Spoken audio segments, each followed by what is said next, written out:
We Happy are Sunday, live. Jake. Hey, happy Sunday. We made it to another Sunday. Thank the Lord.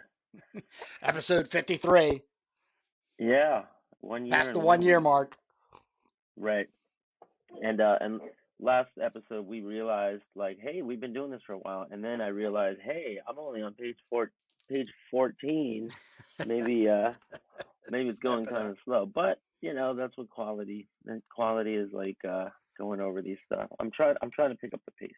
I'm definitely going to finish this page today. But yeah, I was just looking through some books last night, and I wanted to try to catch you up on some reading that I did. Primarily this book here, Kirby and Lee Stuf Said. Hey, welcome Um, back. yeah, I've been slowly reading this thing, and you can see I'm bookmarked here, up not even halfway. Um, and I'm up to they do it by year. So I'm up to 1966, but they go month by month, which is great. And this book is putting together all of the known verbatim dialogue from Stan and Jack and Steve Ditko and all the witnesses. They have Roy Thomas and Roz Kirby and all these different witnesses. It's a great book. Um, a little warning, it's tough on the eyes, especially late at night. If you see like this printing isn't so bad, but this printing is like Oh, my impossible. Lord. This is like and yeah, it's like a strain for my old eyes to see. But it's like they're really packing a lot in to these pages, and they've discovered a lot of like lost sketches and really interesting stuff. Basically the gist is that Stanley and Jack Kirby had a very complex relationship. It was not just a love-hate thing. It was like, I would liken it to the Israelis and the Palestinians. It's like they go back and forth, but they're right next to each other, and they have to function every day. And then, as you go to 61, you get the pitch for the FF number one. Then you go to 62, 63. All these characters are introduced, and I just got to the part where they call it a turning point. They say that there was an article that came out with Stanley and Jack Kirby were interviewed by the New York, basically what became New York Magazine later, but at the time it was the New York Herald Tribune magazine section. And um, you know, when it came out, when the article finally came out, it made Stan Lee look great and made Jack Kirby look like this bobo. And Jack got really offended. They said Stanley looks like a slender Rex Harrison, and Jack Kirby had roly poly eyes. It looked like a foreman of a Oh, girdle boy. factory, and it was like you know Jack was really hurt by that. And Roz spoke about how offensive it was, and like what the fuck. And even Stan Lee, after the article comes out, tried to be more like praiseworthy of Jack in other articles and everything. And he like, hey, we're gonna lose him. This was right around the time where Steve Ditko was leaving, and it was leaving because of personality clashes. And Steve Ditko was also just kind of like a mad genius that couldn't be contained. There was a little bit of all that. And they were just about putting John Romita on Spider-Man, which is a very exciting part of the story, because John Romita wasn't the John Romita that he would become. He was like, kind of like a neophyte, and he was just starting out. You could see, a couple of his early pages. It's not quite the confidence, that he had later on. And he started out with an issue of Daredevil. I think he did Daredevil 17 and 18, co-starring Spider-Man as a tryout. But when Ditko was let go, they were like, hey, he's going to be the new guy for Spider-Man. And then a star was born. But yeah, so it caused a rift. I mean, there was always this tension, because Martin Goodman did all along the way did not want to credit the Jack Kirby or any of the creators with stuff that he owned. It was his company, and all these characters were his property, and that everything was work for hire, and that was settled, or so he thought. And around this time, Martin Goodman was already trying to shop this company around.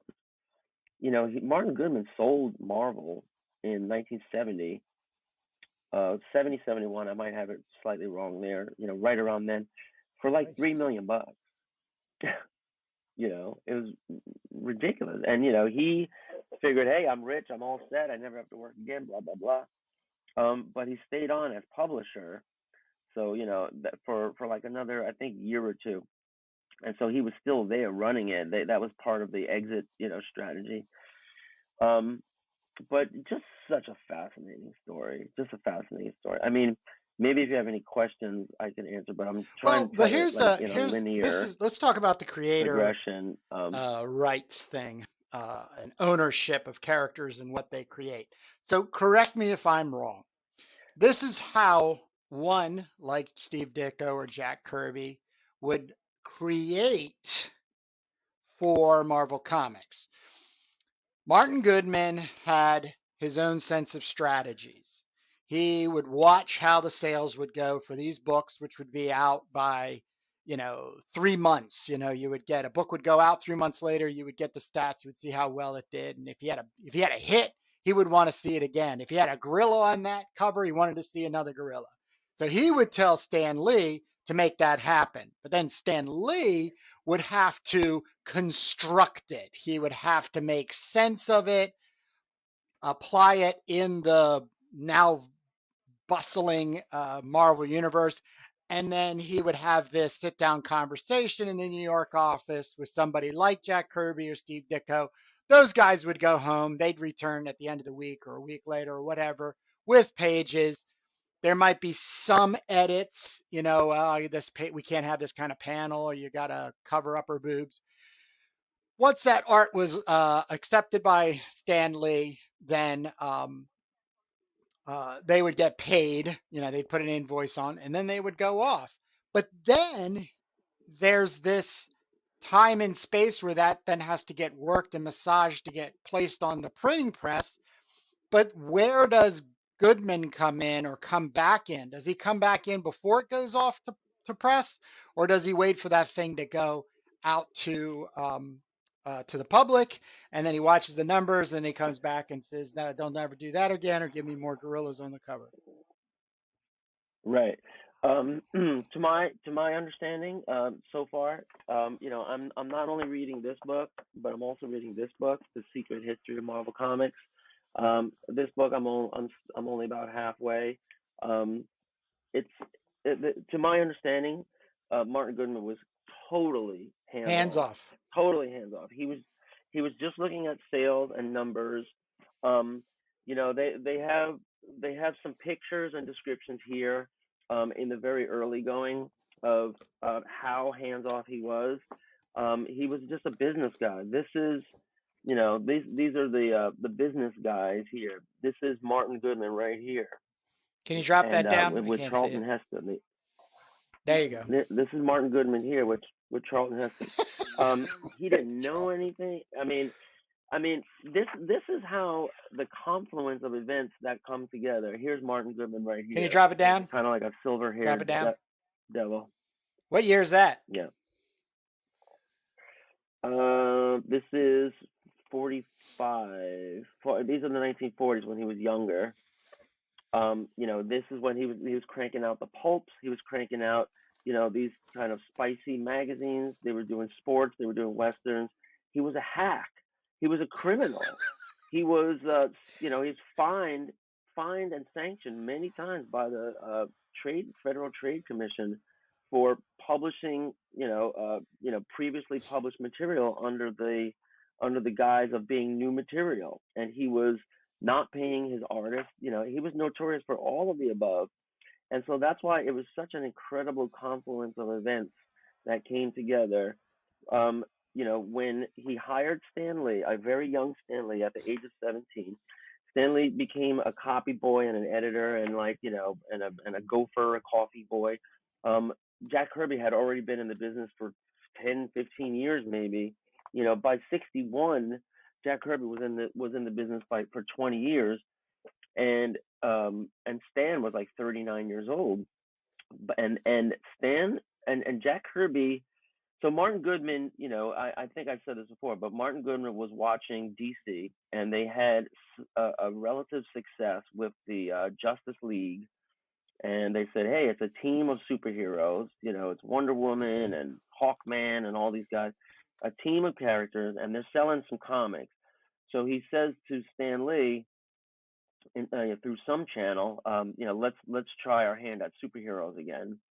And Stan Lee mentions this in some mode or method to Jack Kirby, and Jack Kirby says, "Hey, I'm up for that, and here's a couple of pitches."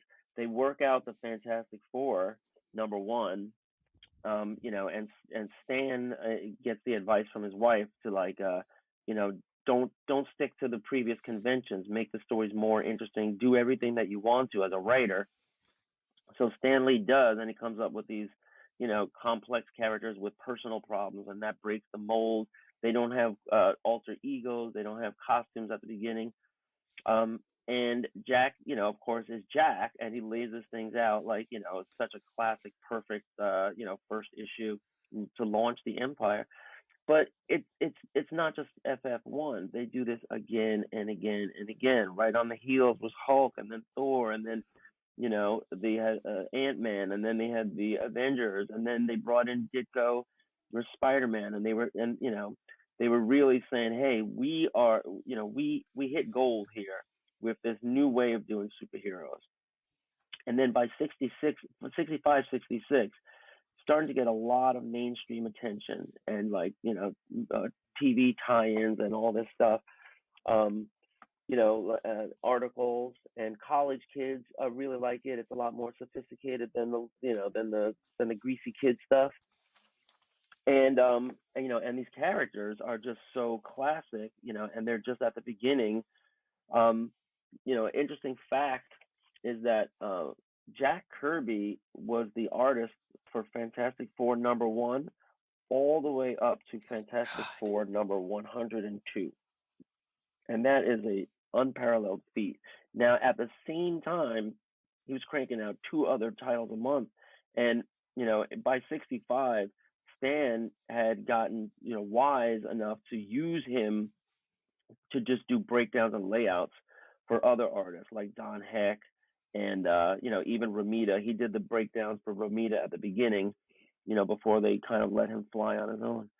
And so he was, and then they finally say, when Jack came off Thor, it was quite a while. It was pretty deep into the run, and this young artist by the name of John Buscema took over, and that he had to audition, and he had to prove himself, and he had to try it out. But that's who takes over.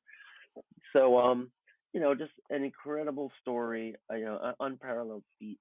But as far as the ownership rights, it wouldn't be until decades later. Jack died. He went to DC. He came back and forth. He went back to Marvel later. A real love-hate relationship. But it wasn't until long after Jack was dead, that the family started really coming after Marvel. And it wasn't so much the work for hire for the comic pages that they had a legal claim on. What they had a legal claim on was that Jack was co-creator of the characters, and there was nothing in writing about what happens if Yeah. that gets made into a blockbuster movie in 2020, or 2019. And so, because there was nothing in writing, and it was very, very clear that Jack was co-creator and doing the heavy lifting and everything, that he should not only get credit, but that there was some money due. And instead of going to court, where Marvel would have had to go through discovery and would have had to give over every piece of evidence, of Martin Goodman, Stan Lee, everybody that bought Marvel later. They were bought by Toy Biz. They were bought by all these companies, and what they said internally, instead of doing that, they just settled. And we don't know how much the Kirby family got, but it was it's got to be in the tens of millions plus ongoing money as long as those characters are used. And but Marvel embraced the settlement. They were joyous. They even greenlighted the Eternals, which was a 100% Jack Kirby production, and that became a multi-million-dollar blockbuster Hollywood movie. So Marvel was proud of themselves. They're patting themselves on the back for the way they took care of Jack in the end. How about that? Took care of his family, I should say. Yeah. Jack died miserable. Let's not forget that. Jack was, ulcers, grumbling ulcers, unhappy, unrealized, unrecognized. He would be hailed as a hero every convention he went to. Every creator kissed his ass while he was still alive. But Marvel was not, and they could have just, written him some checks. I mean, Yep. Captain America was co-created by Jack and Joe Simon, and as they're putting out Captain America comics, they're still in litigation with Joe Simon, and they gave Jack a kill fee of like $5,000 at the time because Jack just wanted to put Cap back in the comics and put him back in the Avengers and give him his own title and draw it, and he loved the character. He still had a lot to say, and so that happened. And Jack, because they paid him the $5,000 and they gave him the green light, to bring Cap back into the fold, he became a witness against Joe Simon in the case, of Marvel versus Joe Simon, which eventually got settled too. So really interesting stuff. But in the business, in the legal ramifications, in the business side of things, making a movie is not the same thing as making a comic. And if you're hired to make, comic pages and create characters, that's great. Marvel owns the right to publish those pages, but they don't necessarily own the right to make a movie out of it unless the contract says we assume all rights for all movies and you get nothing. If you leave it out, then a lawyer can come along later and make a claim, and that's exactly what Yeah, happened. I mean, I think that is going to be the biggest thing you're going to see over the next 2 to 5 years in the I don't even want to call it creative arts. It's just manufacturing of content, is the mining of things that have Right. already been created, um, and out of time before the internet. That's the key timing. And right now, that timing they say is like somewhere around mid 80s, 84, 85. I guess is when message boards come up or something like that. So, Oh no, message board. The internet was well, 96, I'm just 97 saying at the earliest. for legality reasons and being able to say that I established ownership of this, and I established that ownership on the internet. Because the thing about it is that Right. in copyright, you're copywriting, and this goes back to my question in how Marvel functioned. You got Martin Goodman who owns and prints the material. Um, you got Stan Lee that's running the shop and writing everything into a condensed sellable version. Then you have these subcontractors that are creating the content. Yeah. Now, They create characters, and when they create characters, that becomes a really big question because that's IP that could have other uses in other media, and so now contracts are careful about that. But in these but days, wait till it it gets was to VR and RV, and it's going to go so sideways so quickly because of AI being able to basically take established content, manipulate it so many times off that you know it's gonna come down to stables of attorneys trying to maintain some sort of ownership on this. Now, you know, I think the thing that you and I are teetering on, and just so people understand, like both Jake and I have a lot of ideas. We've been cooking a lot of ideas, not all of them together, But a lot of our ideas are similar, which makes Jake and I a good team. But it is going to come to a point where Jake and I are going to have some conversations about how this content should be then handled outside of, let's just say, comic book. Um, and Yeah. especially when we start kind of side saddling, like our B movie She Devils is a side saddle for Russ Meyer and this exploitation movie stuff. Uh, I, I keep thinking of you and I as stronger content creators than publishers, distributors, you know, media marketing kind of people. So it could be a really interesting thing for us, especially by the time you get out of being a school, Cool. when you Yeah. retired, because in 6 years we're going to have a lot of IPs, and we should have a little bit of clout, Yep. eye wise.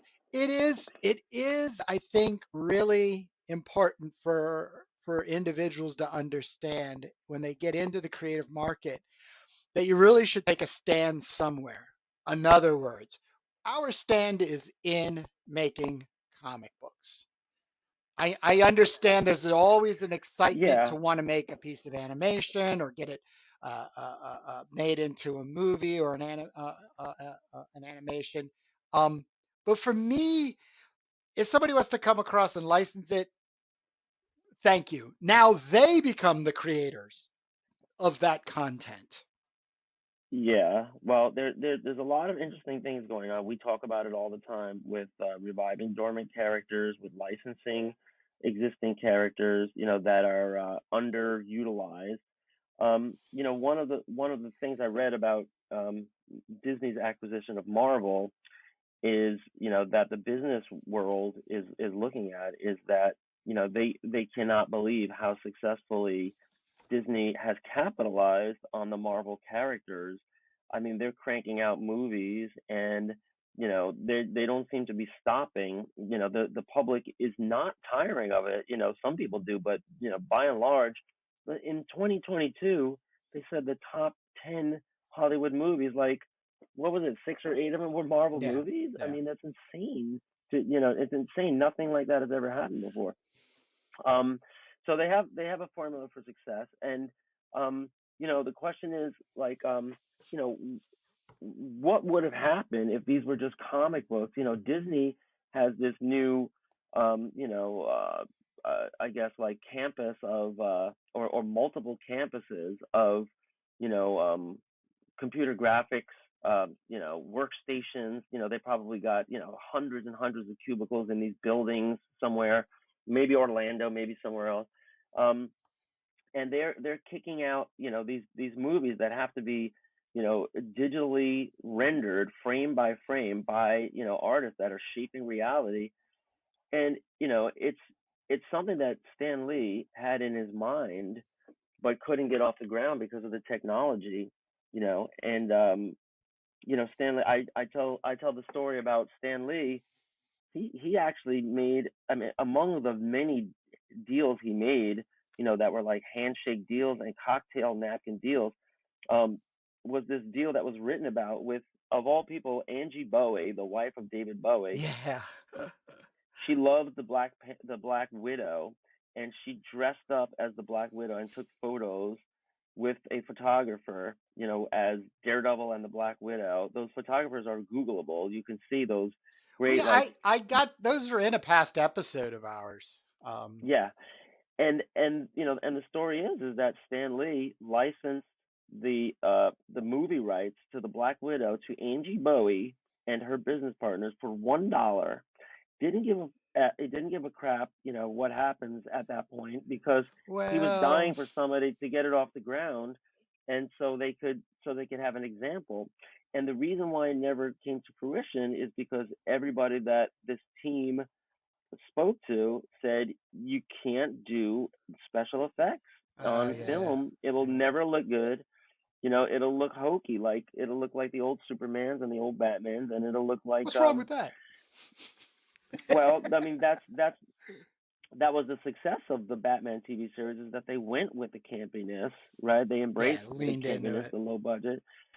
right, and and it was super corny, by design, which people would say, hey, that's the last thing you want to do with Batman, but that's what they had to do. And you get to the 80s, and people might know that James Cameron, the Titanic, Terminator, and Avatar producer, optioned Spider-Man, um, and never put out a movie because the special effects, weren't there yet. And then you get to the digital era.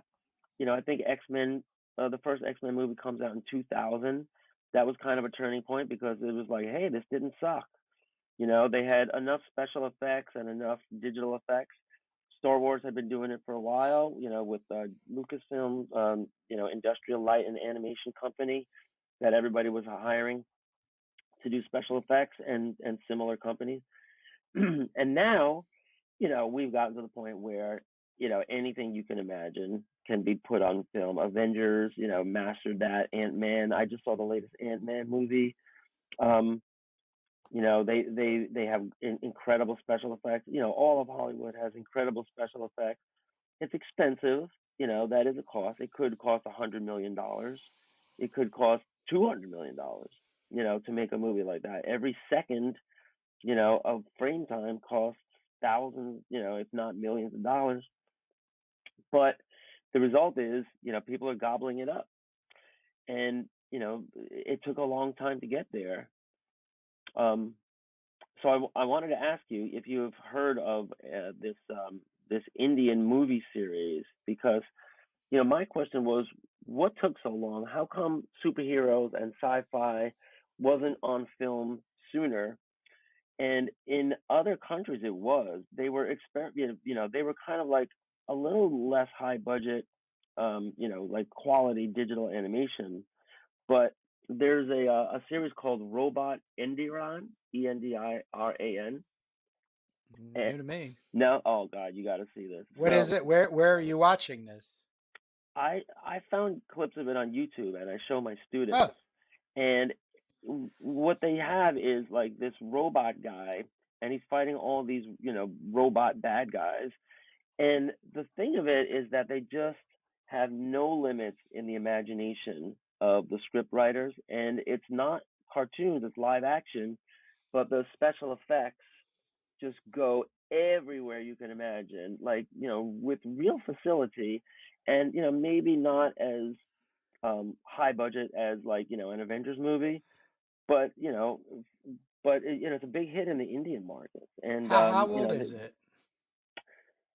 and that's the thing. I I don't want to say the wrong thing, but I'm guessing maybe either late 80s or early 90s. Oh, Well, wow.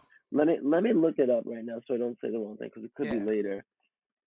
Um, Indiran movies comes out an English language, Tamil language superhero film series directed, produced by S. Shankar. And the first movie, yeah, I'm surprised it never made it over here. Oh wow, yeah, it was later than I thought. 2010. 2010. 2010. Okay. Yeah, 2010. And then the 2.0 was released in 2018. And it's just, if you find a clip of it, maybe you like paste a little clip of it as we're talking. But the point is, it's like it's so unbridled, and I don't know why anything that's on the comic page nowadays can't be translated. I mean, certainly in 2D animation, that was always possible, right? Um, but we never did. Marvel never did 2D animation, except for the TV stuff, straight to video stuff. And when they do it, they usually farm it out, to Asian, kind of like not just Asian production, but Asian style. Um, I mean, we could talk about really good, well-produced manga, like Afro Samurai and stuff like that, where Oh, man. it's just a cut above. Madhouse. Yeah, they Madhouse. yeah, and you probably know some good ones too. But when Oh, the yeah. animation is just a cut above, and the not necessarily rotoscoping, but just artisticness, as opposed to the Saturday morning style, which has to be simplified because it's so labor intensive, and that's when they get Bruce Timm, and that's when they purposely redesign the superheroes, to be cartoony and to be simplified. But I'm just lamenting that all of these classic Marvel comics and all of these things couldn't be made into movies a lot earlier, because we see now that it was a totally successful idea. The characters, the storylines, the plot twists, the the empowerment, the first black characters, the first female characters, all that kind of stuff. Um, Yeah, but they it all. had to wait. The reality, really, for the success of the MCU has been stated over and over again. We had children. Our generation X had children. Those children got to their teens, and dads, let's just say, for conversation base, wanted to bond with their children, sons and daughters, and so they'd take them to the comic book shop and then the comic book show. And as that started, that wheel started turning, especially by the time 2010 comes around. Actually, I think it's like 2008 and 9. San Diego Comic-Con became a hotbed for content, ideas, concepts. Oblivion, Tom Cruise, go search that on the internet. I'll try to find the article on Yeah, how that thing I was saw. made. Yeah, Absolutely blew my mind, both the movie and the way the content came across. But our generation are the ones now getting closer to retirement, have a little bit of scratch, you know, not only are we going and taking the kids to see the movie, we're buying the DVD collection, or we're buying the collectible comic book graphic collection, the blah, blah, we're dumping money into it. And then numbers wise, it's the overseas market: China, India, yeah, Africa, Europe, Japan, yeah, anywhere else, because there's pop culture element that's there. And then, undeniable to me as well, every time I poo poo Marvel and DC content wherever it's coming out, when I sit down and watch something, I walk away dazed and a little confused. yeah, So it's, yes, it's very much about the origins, Stan and Lee and Jack and uh, um, uh, Ditko and stuff. But and they can't. And yeah, I think it's also us. Like, I was watching something, um, and it was something in this framework of discussion about the success of pop culture, comics, and movie and superhero characters and stuff like that. And everybody was our age, And I think now, when you and I are retired and making our little comic books, what the hell is the Generation X? Excuse me, the millennials, because they'll be in their 40s. They'll be the ones that'll start entering, where whatever kids they've had, they're going to want to share with and go from there. Most definitely, the majority of it is going to be how they deal with the original content. Did you? And just to segue, not the, did you hear about DC's shift? no, maybe I didn't. So what's the? Okay, we'll hold that for another time, because I think it has a little bit to do with what we're discussing. But anyhow, it's easy to kind of be enamored with, oh man, we grew up with this stuff in the 70s and 80s, and cartoons kind of sucked, but at the same time, you still sat down every Saturday morning and after school and blah, blah, blah, blah, blah, blah. But that all accumulated to a point where then it meets us in our 50s, 40s, I would actually say, in our 40s, with kids. Right. Yeah, I mean, there's kids. There was also, people going on dates to all those movies. A lot of it was driven by, Robert Downey's snappy banter, and they really, had a good formula with that. Um, and but the thing was, that Marvel just kept releasing stuff. I mean, it's kind of like the flood the zone strategy. By the time they came out with Guardians of the Galaxy, I said, "What are they doing?" I mean, they're just daring the public to not, embrace one of these movies, and so they have a flop, so they can see where the Good bottom point. is, Good point. right?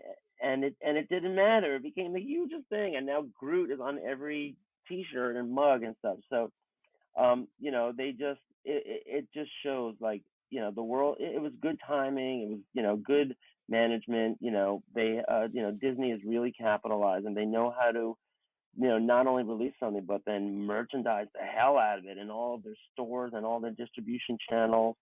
Stay way ahead of the competition. DC has been playing catch up ever since, and and then and now, I think maybe they're maybe hitting a plateau now where the challenge is just to keep it fresh. And I think they have, like, this new outlook where, like, 10 years on an actress is going to be like a reboot, and they have like a death scene or something, and then they just keep things moving, keep it moving. Um, but it's just, this moment in time is great right now. I mean, if I have a student and they're actually talented, I don't know if I want to tell him or her to concentrate on pen and paper. I want to tell them to get Maya or get one of those programs and learn 3D animations, because there's such a demand. They'll get snapped up in 2 seconds. And you could literally go to Burbank and work, for Marvel, because you're young and there's so many spots, going to become available. When you look at the credits on those movies, there's hundreds and hundreds of names, and you can see the nationality, right? There's like so many Indian names and so many Asian names and everything, but not so many in the U.S. And this might become an issue with various geopolitical, visa issues and trade issues and intellectual, property issues. I mean, one of the big headlines from Avengers 1 was, I think that was one of the first movie that was released concurrently in the U.S. and Asia, and before there was always a delay. I don't know why, but maybe bootlegging had something. They're trying to stay ahead of the bootleggers too. But it's big business, and everything's been redefined. And we have 20 years of examples now, so that we can really see. Hollywood knows the formula now. Um, we see DC. I don't know. You have some news about DC, but they're trying to shore up their DC universe, and you're not seeing too much indie stuff. Trying to create like a whole pantheon of characters and interrelated worlds. But you are, we did talk about a lot of successful indie comics that became movies, and anytime another one could be around the corner. If you have a good concept, Hollywood is, I mean, they're struggling to compete and keep up with Marvel, but there's going to be a demand for non-Marvel at some point, because I don't know. I don't know. I think that's super I optimistic. think I anything really sci do. anything sci-fi. I think if somebody can grassroots build something, and it has a proof of longevity. In other words, it's not a one-hit wonder, a flash in the pan type of thing. The buyout option would be what would come about. Um, Yeah. it's just such it's such a beast, the whole making, of something nowadays. It's very much about how much consistent marketing behavior is being placed out there, and the continual meeting the expectations of the growing audience. And I think that's going to be one of the things that we will struggle with when it's just you and I. Mhm. Um, and, Yeah, and but I and think it's I not think a anything negative; it's just a reality. I think anything sci-fi has a chance. There's always a hunger for sci-fi. Anything with good stories, good characterization, good visuals, new ideas, or at this point in the game, maybe like new takes on ideas, right? Um, but yeah, we don't know until we know. I mean, how many, for every crow that we talk about, or for every the Mask, or every the Walking Dead, or the Men in Black, for every one of those that we talk about and say, oh wow, those guys got their character made into a movie and they hit it big, and they only got $100,000, but hey, that's nice. How many of these comics do you think got an option, and maybe five figures, maybe only four, who knows? But Oh yeah, yeah. that was not made and was not picked up. I mean, that's Oh gotta be yeah, yeah. the vast majority, right? And people got a little. Yeah, but they don't. The rumor is they don't. Hollywood doesn't do that anymore. They don't even bother with optioning. That was the big. They don't even go to San Diego Comic Con anymore. So production. That was how um, Oblivion got made, among other production companies. This was Tom Cruise's. You know, he sent three assistants with $100,000 cash to buy up comic books that looked like they could make a good Right. movie. They whittled it down to 25. They whittled it down to five. Mr. Cruz finally showed up, and and went through the last three. Saw Oblivion. He says, "We're making that," and walked out. And the next thing you know, it's all history. You know. Um, And this is a great but thing they don't. I for. don't. I can't say that they don't do that, but they're not doing it to try to cash in or find something faster. Because I think also the thing that has to come with the IP is the merchandising and the marketability of it. It's just not a bunch of characters doing a bunch of things in a cool setting or animation and stuff. It's just not that anymore. Right. It's got to meet a consistent behavior of, um, you know, vitamin water deals and Yeah, but I don't even want to say that's t-shirts, but anything. clothing. That's anything. But you have to build Yeah, around. but You have to that's build that's around it. how it creates its longevity and success. Uh huh. Yeah, and then and that's all. And remember, that's also if you are going for it all. Going for it all is a feature length, high budget Hollywood movie. What if you're not going for it all? What if you're just Yeah, going for straight to DVD? What if you're just making a B I movie? think What there's a if lot of you're people out there. There's a setting lot your of sights people a out there lot doing lower? that. So I We're just not out looking for them. We're still holding ourselves. I'm only speaking in so general because I do actually spend a good amount of my time looking for people that are doing stuff that's outside of the studio system. I'm more interested in watching B movies, old B movies, and yeah. new B movies than trying to stay with the Joneses on Marvel and DC, Walking Dead stuff. I think it's Well, exhausting. I think the thing that Marvel was able to accomplish is exactly what they were able to oh, I got accomplish a great by the story. mid I 80s, which made me jump out of collecting comics altogether, which were all of the offshooting of stories being told consistently throughout other people's issues. So I couldn't walk in and just get my X-Men. I had to get the Wolverine miniseries. I had to get the Avengers miniseries. I had to get the Defenders. I had to had a, nah, man, I can't keep that game up. I well, can't. I'm not going to keep that game up. yeah, I mean everybody's got limited cash, and and then how much of a Attention pack rat span. I never liked attention those other span characters as it was. I attention span, but still also don't. how much of a collector you are versus just a consumer, right? Like there's people that True. watch there's people who watch movies and they're not a pack rat and they have to own everything. Um, but I have a great story for you because I have a friend. You know that I was in the autograph business for a long time. I was a Yep. layout artist for an autograph auctioneer for more than 10 years. I still have a lot of contact in the biz. And I have a friend. I have a great story. A friend of mine is working at this pretty big autograph and historical documents um, uh, it's not an auction house. It's actually just a store, I guess you would say, or a business. It's mostly, they have a lot of high profile clientele that go in there to collect, presidential documents and all kinds of historic stuff.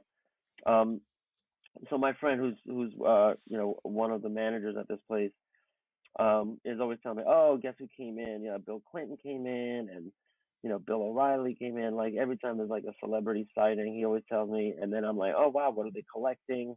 Bill O'Reilly like Lincoln, and this one, that one. Alan Dershowitz came in. Oh wow, what was he collecting? So I have all these great stories. Well, who walks in the other day but Pam Grier? And my friend has this is according to him.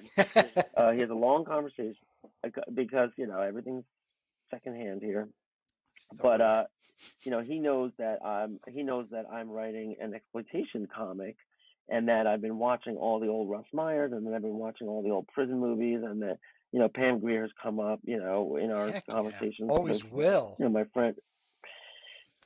So she's in her late 70s, and um, she spoke about her legacy, and my friend was very was praising her, but she the gist that I got from the conversation from secondhand is that um, I mean, like, can you name a black female from the 1970s that has a bigger name in the movie business than Pam Grier? Donna Summer. Now, I kept saying, well, Sorry.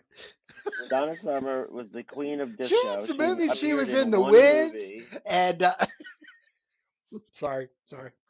Right. Well, you could say Diana. You could say Oh, Diana Ross, Diana Ross. Sorry. right? That's who I'm And saying. and Diana Sorry, Ross. sorry, sorry, sorry. Yeah, because she came up. Diana Ross came up too. Um, but I kept saying, well, Pam Grier is the Oh queen of hell, black yeah. exploitation films, and then my friend would say, oh no no no no no no, she doesn't want to be known as the black Whoa. exploitation thing, and anything like her, she's thinking about her legacy now. I mean, what happened was when Quentin Tarantino put her in Jackie Brown, she made more money than she had Hmm. ever made in her career, Yep. probably all put Yep. together, right?